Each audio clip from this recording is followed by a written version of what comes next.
Hello students, in previous lecture we had already discussed the two stages of aerobic phase, and in this class we are going to complete the third stage, that is activated sludge process of aerobic phase.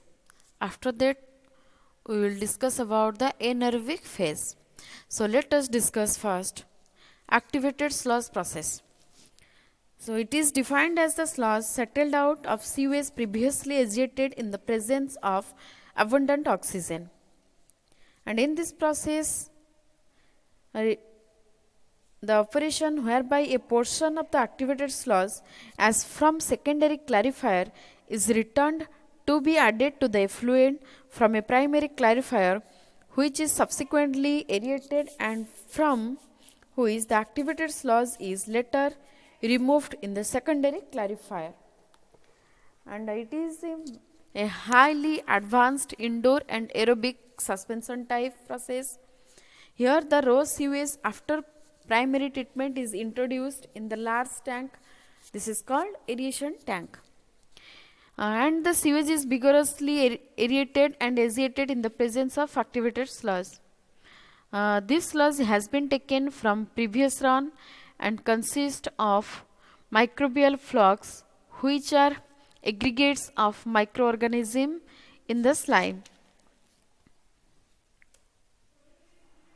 And agitation and aeration can be brought up by basically two stages. First is from the bottom by bubble diffuser or air injection, and the second by mechanical devices. It is called pedal stirrer.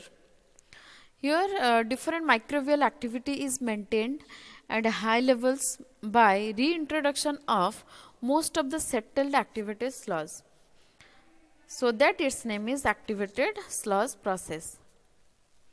Following aerobic microbial decomposers develop biological flux that decomposes organic matters into very simple soluble molecules, amino acids, ammonia, phosphorus, nitrates, then carbon dioxide, H2O, etc.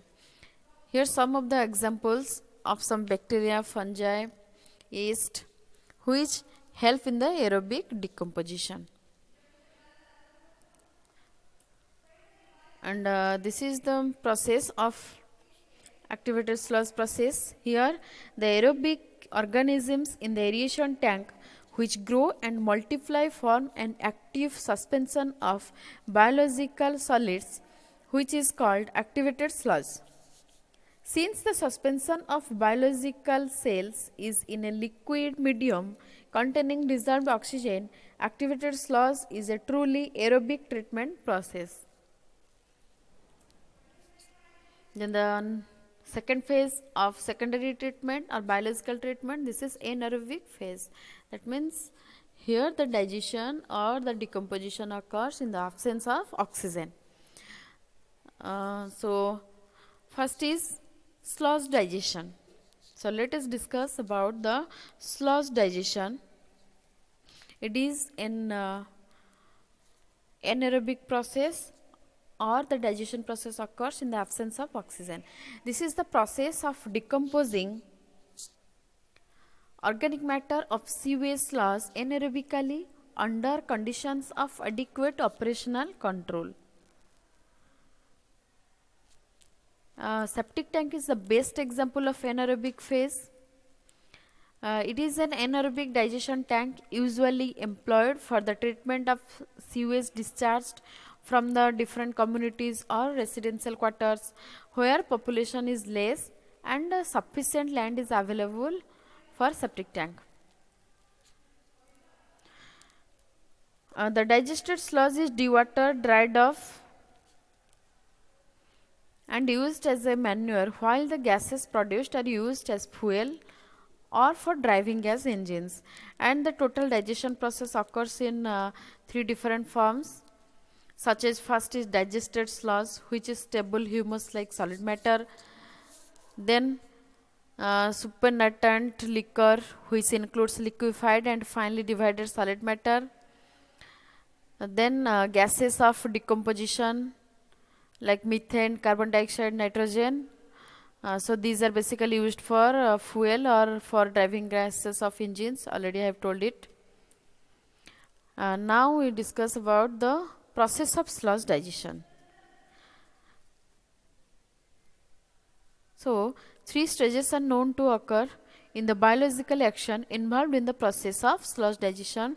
So three stages are acidification, or a period of intensive acid production. Number 2, liquefaction, or a period of acid digestion. Number 3, gasification, or a period of intensive digestion and stabilization. So now we will discuss one by one briefly. So first one is acidification. As the fresh sewage sludge begins to be decompose anaerobically, bacteria attacks easily available food substances as carbohydrates and soluble nitrogenous compounds. And the products of decomposition are acid carbonates, organic acids with gases as carbon dioxide and hydrogen sulfide. And the intensive acid production lowers pH value to less than 6, and it is highly putrefactive odors are evolved. Then the second one, liquefaction, or a period of acid digestion. In this stage, the organic acids and nitrogenous compounds of the first stage are liquefied. The process is brought about by hydrolysis using extracellular enzymes,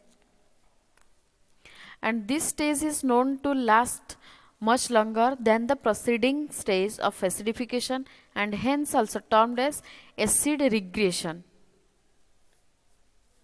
And it is during this period that the intermediate products of fermentation like acid carbonates and ammonia compounds accumulate, and the resulting gasification into H2 and CO2 is at a minimum value, and the pH value rises a little to about 6.8, and its odor is extremely offensive, and the decomposing sludge entraps gases of decomposition, becomes foaming and rises to the surface to form scum. The last one, gasification. It is in this stage when more resistant materials like proteins and organic acids are broken up, large volumes of methane gas of high calorific value along with comparatively smaller volumes of carbon dioxide are evolved, and the pH value goes to the alkaline range, that means 7, and a tarry odor appears. The gasification finally becomes very slow, and the sludge becomes well adjusted and is stable enough for disposal. This stage is also known as alkaline fermentation.